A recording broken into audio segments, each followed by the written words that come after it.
तो नमस्कार बच्चों, मैं केटीजी स्किल्स के ऑनलाइन प्लेटफॉर्म पे आप लोगों का स्वागत है। तो आज का जो टॉपिक है वो है आपका ट्रांसफॉर्मर वाइंडिंग। ठीक है।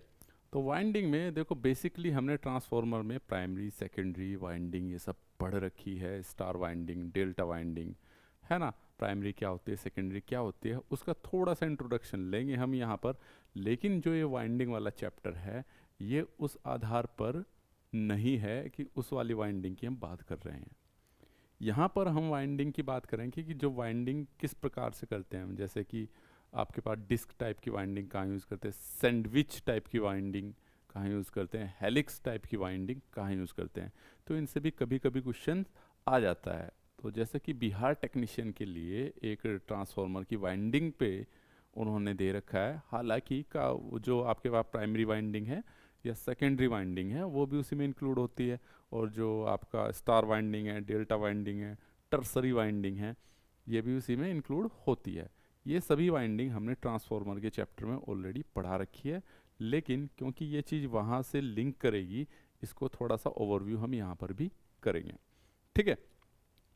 तो चलिए स्टार्ट करते हैं। अब आपके पास ट्रांसफॉर्मर वाइंडिंग से, तो भाई ट्रांसफॉर्मर आपने देखा ही है। ट्रांसफॉर्मर में वाइंडिंग को कैसे डिफाइन करोगे, यानी कि जिसको वाउंड कर रहे हो आप, वाउंड कहाँ कर रहे हो, उसके पोल पे, उसके लिंब पे या उसके लैग पे, तो उसी को हम ट्रांसफॉर्मर वाइंडिंग कहते हैं। और वाइंडिंग क्यों करते हैं, क्योंकि सिंपल सी बात है, वाइंडिंग में फ्लक्स प्रोड्यूस होता है, फ्लक्स प्राइमरी से सेकेंडरी में जाता है, या जहाँ पे हम भेजना चाह रहे हैं उस प्रकार की वाइंडिंग में जाता है।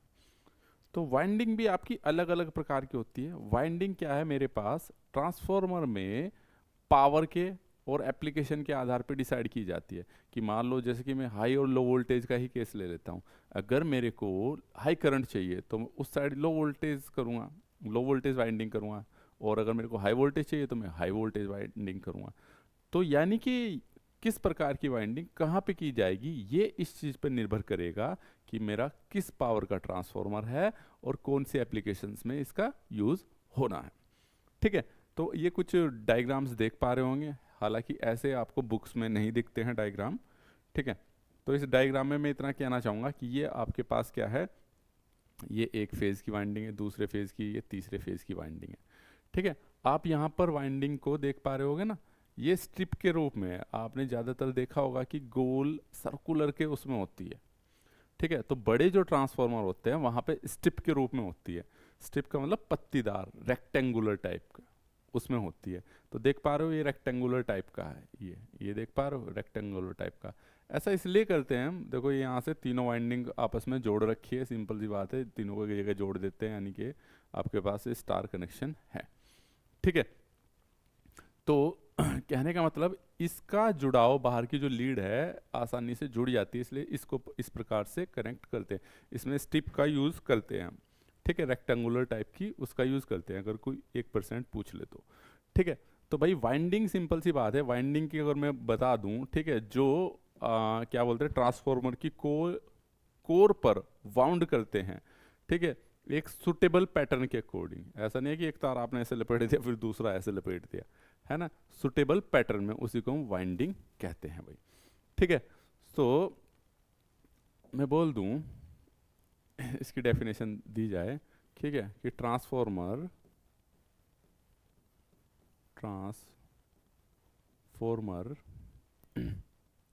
ठीक है, के लिंब पर व्यवस्थित रूप से व्य या अव्यवस्थित रूप से वाउंड किए गए टर्न्स को ठीक है क्या कहते हैं, ट्रांसफॉर्मर की, सिंपल सी बात, ट्रांसफॉर्मर की वाइंडिंग कहते हैं, की वाइंडिंग कहते हैं। ठीक है। तो अगर मैं ट्रांसफार्मर की बात करता हूँ भाई, बेसिक सा आइडिया लेते हैं ट्रांसफार्मर की वाइंडिंग। इसको हम क्या बोलते हैं, ये कॉमन कोर है, ये मेरे पास प्राइमरी वाइंडिंग है। प्राइमरी वाइंडिंग हमेशा ध्यान रखना, प्राइमरी वाइंडिंग किसको बोलते हैं, जिसमें हम इनपुट देते हैं, ठीक है, जिस पे हम क्या देते हैं, मैं इस पे लिख देता हूँ, ठीक है, इनपुट, ये इनपुट एंड है हमेशा, और ये मेरे पास आउटपुट एंड है। तो जिससे हम हमेशा, कभी कभी ये भी लिखा रहता है कि मेरे पास यहाँ पे एक एल साइड होता है, ये तो सॉरी एच साइड हो जाएगा, ज़्यादा टर्न है एच साइड, और ये क्या हो जाएगा मेरे पास एल साइड। जहाँ पे हब बोलते हैं ना, अगर मैं इनपुट इसका इधर से दूंगा तो ये मेरे प्राइमरी हो जाएगी, और अगर मैं इधर से दूंगा तो ये प्राइमरी हो जाएगी, जिधर से लेते हैं वो आउटपुट होता है, ठीक है। इधर टर्नों की संख्या मेरे पास N1 है, इधर टर्नों की संख्या N2 है, ठीक है। मैं इसके उसमें नहीं जा रहा कॉन्सेप्ट में, क्योंकि वो मैं ऑलरेडी बता चुका हूँ कि इधर करंट ज़्यादा रहेगी, किधर कम रहेगी। अब मुझे पता है कि अगर मैं इसकी बात करूँ, ये क्या है मेरे पास हाई वोल्टेज साइड है, क्योंकि इधर अधिक टर्न है, हाई वोल्टेज, ठीक है। इधर टर्न कम है, तो ये मेरे पास भाई लो वोल्टेज साइड है। अब सिंपल सी बात है, मेरे पास क्योंकि पावर कांस्टेंट रहती है, पावर का फॉर्मूला मेरे पास V1 I1 इजकल टू क्या है, V2 I2। इतना तो पता ही होगा, ये तो आपको आइडिया ही होगा। मुझे पता है कि जिधर वोल्टेज कम होगी, है ना, जिधर वोल्टेज कम होगी उधर करंट हाई होगी, तो मैंने इधर लिखा लो वोल्टेज साइड या हाई करंट,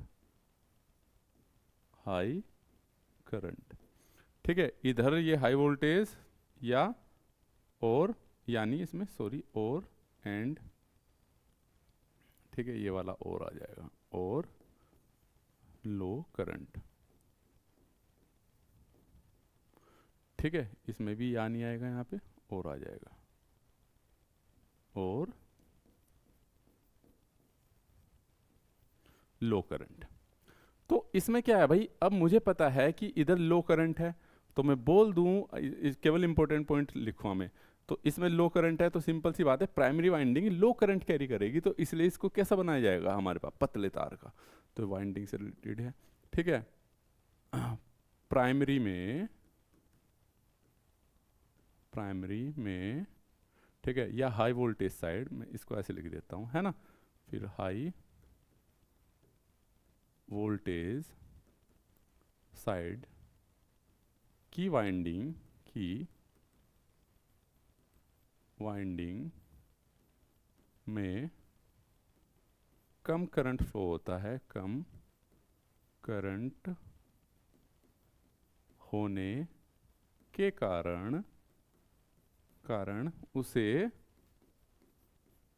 पतले तार का बनाया जाता है। तो अगर आपसे पूछे कि भाई ये दोनों कंडक्टर है, सेम तार के नहीं होने के, एक पतले का होगा एक मोटे का होगा, ठीक है। दूसरा पॉइंट, ठीक है। अब दूसरा पॉइंट की मैं बात करूं, अगर सेकंड ये लो वोल्टेज साइड, तो मैं लिख दूं डायरेक्ट लो वोल्टेज साइड में क्या होगी करंट, लो वोल्टेज साइड में करंट भाई मेरे पास क्या होगी, करंट मेरे पास हाई होगी। तो इसमें किससे बाउंड करेंगे, तो मोटे तार, तो मोटे तार का प्रयोग करते हैं, ठीक है। तो लो वोल्टेज साइड में अगर पूछ ले वो आपसे, तो यानी कि मोटे तार का प्रयोग करते हैं भाई, ठीक है। तीसरा पॉइंट, अब मुझे पता है भाई, देखो अगर मैं यहीं पे आ जाता हूं, इसको पावर दोनों में सेम ट्रांसफर करता है। अब सिंपल सी बात है, मैं बता दूं आपको, ध्यान देने वाली बात है। मान लो अभी यहाँ पे एक उदाहरण लेना ही पड़ेगा मेरे को ना, ये मेरे पास एक ट्रांसफॉर्मर है, वो पॉइंट्स तभी क्लियर होगा आपके पास, ठीक है। ये क्या है भाई, मेरे पास ट्रांसफॉर्मर है, ठीक है। इधर हम ज़्यादा टर्न ले लेते हैं, ये एच वी साइड हो गया, और ये मेरे पास एल वी साइड, ठीक है। उदाहरण ले लेते हैं, मान लो ये 100 वोल्ट है, हालांकि कुछ भी हो सकता है, ठीक है, और ये 10 वोल्ट है, और ये 1 kVA का ट्रांसफॉर्मर है, यानी कि 1000 उसका kVA का ट्रांसफॉर्मर। तो सिंपल सी बात है, यहाँ से मैं करंट निकाल सकता हूँ भाई। अगर मैं ये फॉर्मूला पढ़ा है V1 I1 is equal to V2 I2, यहाँ से I1 आ गया मेरे पास V2 I2 अपॉन के V1। ये किसकी है? VI की रेटिंग यही तो है, चाहे प्राइमरी साइड हो चाहे सेकेंडरी साइड हो। तो ये मेरे पास ये क्या आ गया 1 kVA। 1 kVA का मतलब 1 इंटू 1000 डिवाइड बाई V1 कितना है 100, इससे ये कट गया, तो यानी कि यहाँ पे आ गई 10 एम्पियर। भाई 100 इंटू 10 तभी तो 1 एम्पियर। अब सिंपल सी बात है, 10 गुना कम है, तो इसी प्रकार से मैं I2 निकाल सकता हूँ। तो ये क्या हो जाएगा V1 I1, ठीक है। ये क्या होते हैं, मेरी फुल लोड करंट बोलते हैं इसको, यानी कि अगर आप यहाँ पे भाई इसमें शॉर्ट कर दोगे तो इसमें इतनी करंट फ्लो होगी, ठीक है। ओके, क्लियर है? कहाँ थे हम? हाँ, शॉर्ट नहीं, सॉरी, इसकी ये फुल लोड करंट रहती है कि इसमें मैक्सिमम करंट इतनी फ्लो हो सकती है, ठीक है। कहाँ थे हम? हाँ, तो ये हो गया मेरे पास V2, ठीक है। V1 I1 V2, तो I2 कितनी आ जाएगी भाई? ये ऊपर 1000 ही रहेगा और नीचे इस बार तो हम ये निकाल रहे हैं 10, तो यानी कि 100 एम्पियर, ठीक है। अब देखो इससे किस कंक्लूजन पे पहुंचे हम। मैं बता दूं, अगर इधर मेरी करंट 10 एम्पियर, ठीक है, और सॉरी 100 एम्पियर होगी इधर फुल लोड करंट, और इधर कितनी रहेगी भाई मेरे पास 10 एम्पियर। अब मुझे पता है कि 10 एम्पियर के कम करंट है तो पतला तार यूज करूंगा या मोटा तार यूज करूंगा मैं इधर के लिए। कितने गुना पतला और कितने गुना मोटा, ठीक है। तो मैं बता दूं भाई, सिंपल सी बात है, अगर मेरे पास इधर नंबर ऑफ क्या है, सिंपल सी बात है, मेरे पास क्या है यहाँ पे, जितना मेरे पास वोल्टेज है नंबर ऑफ टर्न ज्यादा है, उधर नंबर ऑफ टर्न मेरे कम है, तो यहाँ से मैं टर्न के रेशियो भी निकाल सकता हूँ। लेकिन यहाँ पे पतले तार यूज किए गए, वहाँ पे मोटे तार यूज किए गए, तो जितनी गुना कम करंट इधर उतनी गुना करंट इधर ज्यादा है। इधर वोल्टेज कम है तो सिंपल सी बात है, इधर वोल्टेज ज्यादा तो उधर वोल्टेज कम है, ठीक है। उल्टा बोल गया था मैं। तो कहने का मतलब ये है कि भाई अगर मैं ये पूछ लेता है कि वाइंडिंग में जो प्राइमरी साइड और सेकेंडरी साइड है, इन दोनों का वेट हमेशा बराबर होता है, ठीक है। कि इधर टर्न की संख्या ज्यादा तो कोई बात नहीं, इधर मोटा कर दिया तुमने टर्न, ठीक है। तो मैं लिख दूं, क्योंकि कि प्राइमरी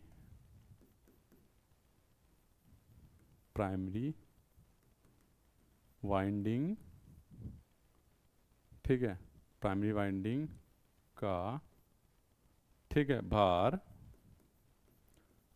सेकेंडरी वाइंडिंग के भार, सेकेंडरी वाइंडिंग के भार के बराबर होता है, ठीक है। तो मैं बोल सकता हूँ कि जो वाइंडिंग का भाई मेरे पास चाहे प्राइमरी वाइंडिंग है चाहे सेकेंडरी, दोनों का भार बराबर होता है। ये क्वेश्चन आ जाता है कि दोनों का वेट कैसा होता है, तो दोनों का वेट बराबर होता है। क्यों होता है? इधर भाई कम करंट है तो क्या होगा, नंबर ऑफ टर्न ज़्यादा, उधर टर्न मेरे पास कम है तो उधर वेट ज़्यादा है, मोटा तार यूज़ कर रहा ना मैं इधर, ठीक है, तो इसका वेट दोनों वाइंडिंग का बराबर होता है। क्लियर है? ये कॉन्सेप्ट क्लियर हो गया। यहाँ से ये क्वेश्चन बनता है आपके पास भाई, ठीक है। तो बाकी तो आपको इसका रिलेशन पता ही है भाई, ठीक है। अब आ जाते हैं आपके पास भाई, अब तक देखिए ये था हमारे पास, ये तो आपने कंस्ट्रक्शन के आधार पे ट्रांसफॉर्मर पढ़े होंगे, ये कोर टाइप का ट्रांसफॉर्मर है, और ये जो हम पढ़ रहे हैं ये आपके पास शेल टाइप का ट्रांसफॉर्मर है, ठीक है।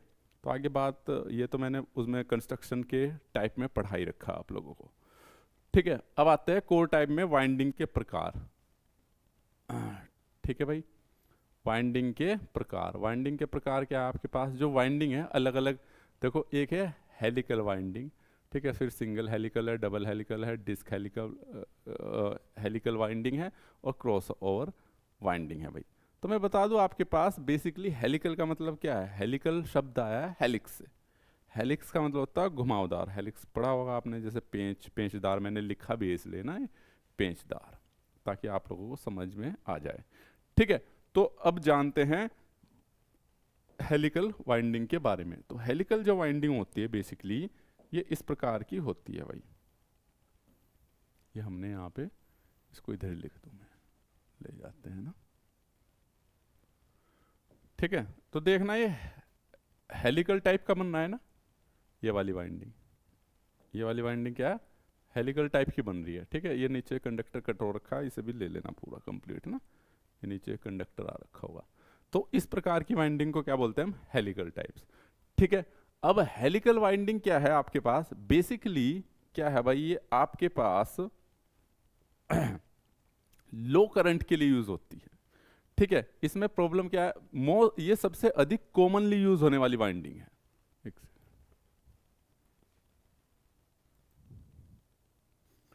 ठीक है भाई, तो कहाँ थे हम, बेसिकली इसकी अगर मैं बात करूं कि इसकी शेप,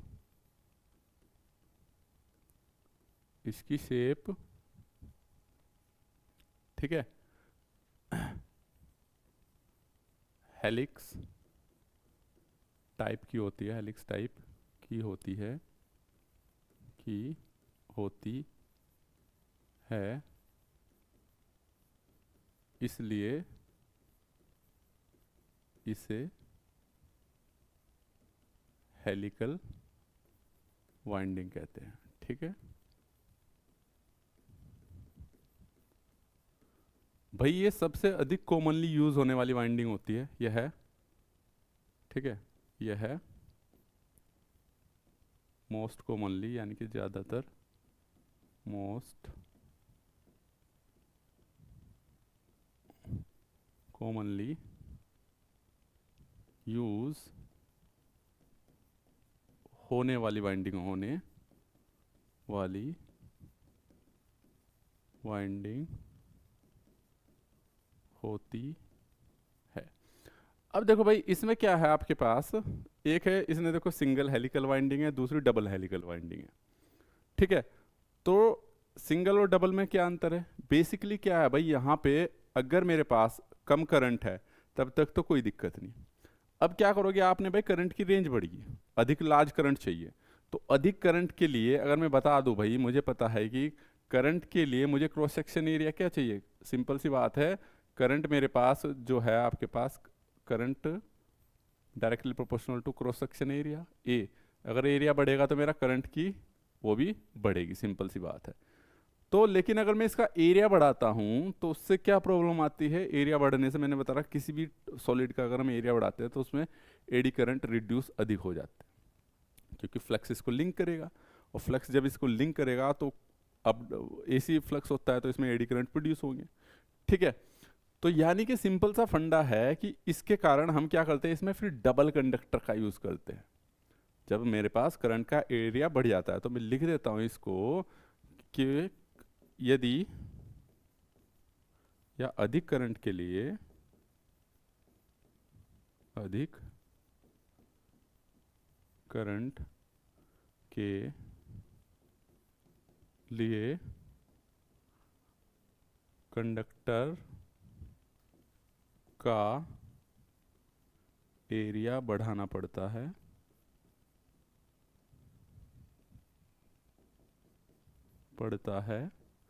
ठीक है, जिससे कॉम्प्लेक्सिटी आती है कौन सी ठीक है, और एडी करंट भी मेरी रिड्यूस होती है, सॉरी इंड्यूस होती है। तो इस कारण हम क्या है, इसमें डबल हेलिकल वाइंडिंग का यूज करते हैं।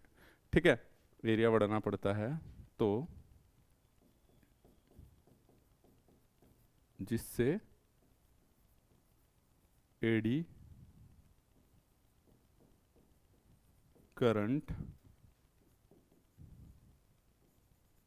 इंड्यूस होती है। ठीक है भाई, एडी करंट इंड्यूस होती है तो इसलिए हम क्या करते हैं, इसका एरिया बढ़ा देते, वो सॉरी दूसरा कंडक्टर इसके पैरेलल में यूज करते हैं। ठीक है, जिससे बचने के लिए हम पैरेलल में दूसरा, ये पॉइंट लिख लेना, दूसरा कंडक्टर यूज करते हैं। ठीक है, उसी को क्या बोल देते हैं आप, डबल लेयर वाइंडिंग भी इसको बोल देते हैं, वो हमने वहां पे भी दिखा रखा था। ठीक है, तो डबल हेलिकल वाइंडिंग क्या है, डबल वाइंडिंग। ठीक है भाई, डबल लेयर का मतलब पहले एक कंडक्टर पैरेलल में ले रहे थे तो डबल, उसमें क्या होता है आपके पास, ठीक है, इसमें, ठीक है, दो, ठीक है, दो लेयर वाइंडिंग, कंडक्टर का मतलब मेरा वही से है भाई, ये क्या है कंडक्टर ही, तो इसे घुमा दिया तो हमने वाइंडिंग बोल दिया। ठीक है, तो इसमें दो लेयर की वाइंडिंग यूज की जाती है। इसमें डबल लेयर की वाइंडिंग यूज की जाती है जिससे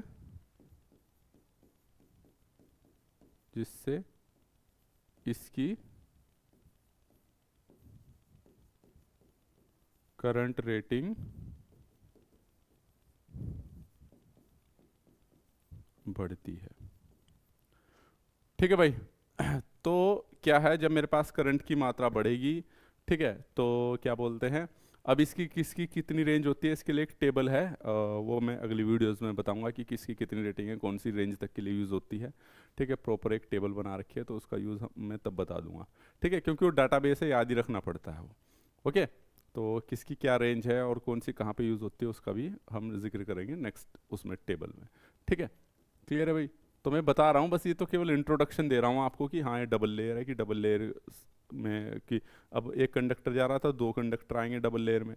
ठीक है, तो जिसकी जो रेटिंग वाली है इसकी कि कौन सी किस रेटिंग पे यूज़ होती है, ठीक है, उसके लिए मैंने टेबल बना रखी है और उस टेबल में बता रखा है कि हाँ ये वाली वाइंडिंग इसकी इतनी रेटिंग है और इसकी इतनी पावर के लिए यूज़ हो रही है। ठीक है, और एप्लीकेशन की भी उसमें टेबल बना रखी है, तो उसमें सारी चीज़ें आपको अवेलेबल हो जाएगी।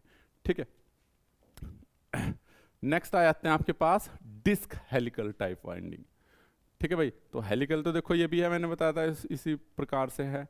तो डिस्क हेलिकल टाइप वाइंडिंग क्या होती है, तो हेलिकल तो है ही फॉर्म में, लेकिन डिस्क टाइप, डिस्क क्यों बोलते हैं इसमें भाई, इसमें आपके पास डिस्क होती है, इसको क्या है एक डिस्क टाइप समझते हैं। देखो डिस्क उसे ही तो बोलते हैं आप, जैसे सीडी होती थी उसी को डिस्क बोलते थे आप।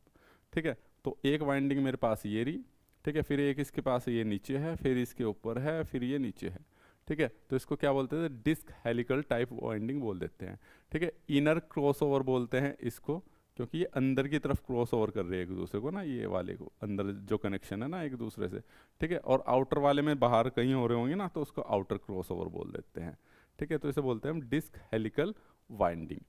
ओके, तो इसका जो यूज होता है तो वो होता है भाई आपके पास हाई पावर रेटिंग के लिए, तो लिख देते हैं इसका यूज। ठीक है, कहाँ लिखूं मैं, इसका प्रयोग हाई पावर रेटिंग के लिए होता है। ठीक है, बुक में आपको थोड़ा ये इस प्रकार की दिखेगी। ठीक है, दूसरा जो इसके जो डिस्क है ये सीरीज में जुड़े रहते हैं, इसके टर्न्स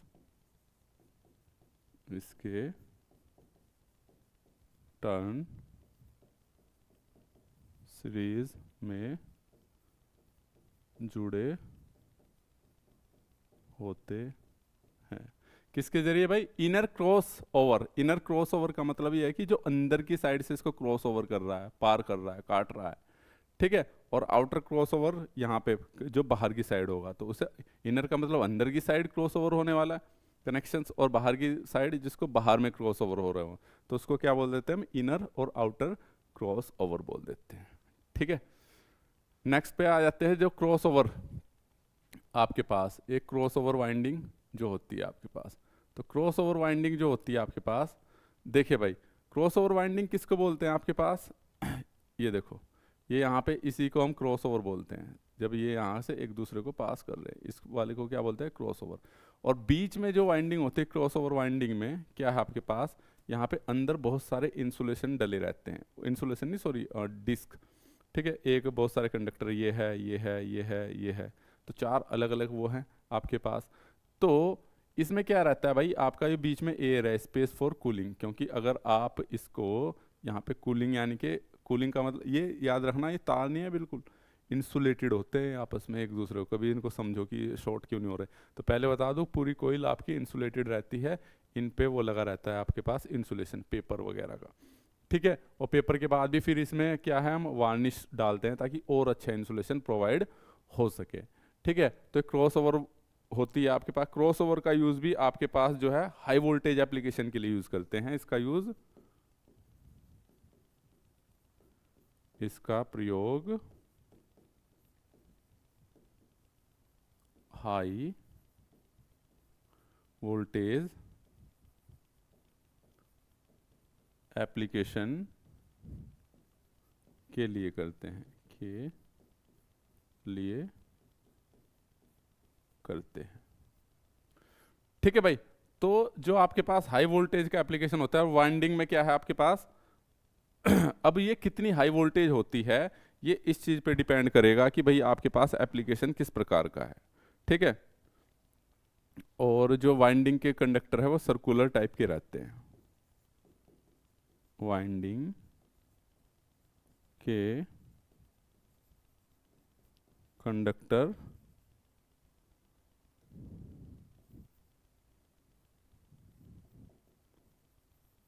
सर्कुलर टाइप के होते हैं। ठीक है भाई। तो ये थे आपके पास क्रॉस ओवर वाइंडिंग। बुक्स में जो आपके डायग्राम्स है वो इस प्रकार का है। ठीक है। मैं बता दूं यहाँ से बहुत आपके सिलेबस में दे रखा है, तो ये इस प्रकार की पढ़ाया जा रहा है, वरना ट्रांसफॉर्मर के उससे देखा जाए तो पॉइंट ऑफ व्यू से इतने ज़्यादा इंपॉर्टेंट क्वेश्चंस आते नहीं है। मतलब कि ट्रांसफॉर्मर अपने आप में बहुत बड़ा टॉपिक है और उससे बहुत अच्छे अच्छे क्वेश्चन बनते हैं कॉन्सेप्ट वाइज। लेकिन ये थोड़ा डाटाबेस वाइज है कि कौन सी वाइंडिंग किस प्रकार की होती है। ज़्यादातर वहाँ से आपके पास प्राइमरी सेकेंडरी वाइंडिंग से स्टार या डेल्टा या ज़्यादातर टर्सरी वाइंडिंग से ही आ जाते हैं, क्योंकि वो भी एक पार्ट ही है आपके पास कि कौन सी स्टार डेल्टा कहाँ होती है और डेल्टा स्टार कहाँ पे होती है, डेल्टा डेल्टा कहाँ होती है, स्टार स्टार कहाँ होती है। ये सब हमने ट्रांसफार्मर के जो 3 फेज ट्रांसफार्मर है उसमें पढ़ा ही रखा है ऑलरेडी। ठीक है। ये आपके, हाँ ये बात अलग है, वो अभी वीडियोस पेड कोर्स में अवेलेबल है। ठीक है। तो मैं बता दूं भाई, अब देखते हैं जो इनके पास वाइंडिंग की, अब इसमें जो डाटा बचा है बेटा वो ये बचा है कि ये कौन सी वाइंडिंग किस पावर रेटिंग के लिए है, किस वोल्टेज रेटिंग है, क्या करंट रेटिंग है और कौन से स्पेसिफिक एप्लीकेशंस हैं। तो सभी क्या है, एक टेबल्स बनाऊंगा मैं डाटा के साथ कि कौन सी कहाँ पे यूज़ हो रही है। ठीक है। कुछ बन रखी, कुछ उसमें एप्लीकेशन रह गए थे, वरना मैं इसी में ऐड कर देता। ठीक है। तो उस पर भी थोड़ा सा काम चल रहा है, तो उसको मैं प्रॉपर डाटा के साथ आपके सामने रखूँगा। तो उसके लिए आपको नेक्स्ट वीडियो का इंतज़ार करना पड़ेगा। ठीक है। तो जो बच्चे आज नए हैं या जो पहली बार देख रहे हैं, चैनल को ज़रूर सब्सक्राइब कर ले, साथ ही साथ चैनल का टेलीग्राम लिंक भी ज्वाइन कर ले। और मैं बता दूं, कोई बच्चा किसी भी एग्ज़ाम की तैयारी कर रहा है, अगर केवल टेक्निकल की तैयारी कर रहा है, तो टेक्निकल का जो कोर्स है भाई मेरे पास केवल 199 रुपीज़ का है। और केवल कोर्स नहीं है बेटा, इसमें आपके पास मैं बार बार बताता हूँ, ई बुक है, टेस्ट सीरीज है, ठीक है, वीडियो लेक्चर है, और प्लस के इसकी पीडीएफ भी है। तो ये सारा ही चीज़ चाहिए होती है आपको कोई भी एग्ज़ाम क्वालिफाई करने के लिए, समझने के लिए वीडियो लेक्चर चाहिए, एक बिल्कुल आपके सिलेबस के आधार पे बने हुए हैं, और उनकी पीडीएफ। और मैं बार बार बोलता हूँ कि पीडीएफ ना लेके आप अगर खुद से नोट्स बनाओगे तो वो बहुत बेहतरीन रहेगा। अगर ऐसा करते हो तो बहुत अच्छा रहेगा, क्योंकि जब आप लिखता है ना, जब ये बंदा कोई भी लिखता है तो उसकी जो मतलब कि जो प्रॉब्लम है, जो सोचने की क्षमता है वो अच्छी होती है, क्योंकि लिखने से आप प्रॉपर जो चीज़ लिख रहे हो तो उसी मोड में सोच रहे हो। जब पढ़ते हो ना आप दूसरे का लिखा, तो फटाक से पढ़ा और फटाक से निकल गया। जब खुद से लिखते हो ना तो चीज़ें बहुत, दिमाग आपका बहुत अच्छे लेवल से चलता है। ठीक है। ये मेरा खुद का एक्सपीरियंस है, जब हम लिखते हैं तो देखते हैं कि चीज़ें बहुत ज़्यादा क्लियर होती है। तो एक बार आप खुद से लिख के देखना और एक बार आप ऐसे ही रैंडम पढ़ के देखना, तो आपको पता चलेगा लिखने के कितने फ़ायदे हैं। तो जब तक लिखोगे नहीं तो आपके नोट्स प्रॉपर नहीं बनेंगे, और आपका मतलब कि कहना कि आपके लिए इतना अच्छा नहीं रहेगा अगर आप डायरेक्ट पढ़ रहे हो। डायरेक्ट पढ़ लेना उनके लिए बहुत ज़्यादा ठीक है, जिन बच्चों ने पहले से ही बहुत बार पढ़ रखा है, रिविज़न करना है उनके लिए ठीक है। ठीक है। लेकिन जो पहली बार लिख रहा है तो वो अपने हाथ से लिखना स्टार्ट कर दे अभी से। तो कोई भी एग्ज़ाम क्रैक करने के लिए चीज़ें चाहिए आपको, ई बुक प्रैक्टिस के लिए, अपने आप को चेक करने के लिए टेक्स्ट बुक, और बाकी के लिए समझने के लिए आपके लेक्चर्स अवेलेबल। तो चलिए इस वीडियो में इतना ही, मिलते हैं आपको नई वीडियो में। तो मैं बता दूं आपको, ये 199 के साथ साथ भाई ये केवल टेक्निकल वाला पोर्शन है। अगर नॉन टेक भी चाहिए तो उसके लिए आपका टेक और नॉन टेक दोनों का कोर्स है, वो भी बहुत सस्ता ही है, आई थिंक 399 का है। तो अगर आप ले सकते हो तो ठीक है। हाँ, तो इससे सस्ता और इससे अच्छा कहीं नहीं मिलेगा। तो इस वीडियो में इतना ही, मिलते हैं आपको नेक्स्ट वीडियो में। Thank you so much, all the very best. अगली बार मैं इसका कंप्लीट डाटा, आई मीन जो रह गया है, उसको नेक्स्ट वीडियो में लाऊंगा। तो इस वीडियो में इतना ही, थैंक यू सो मच।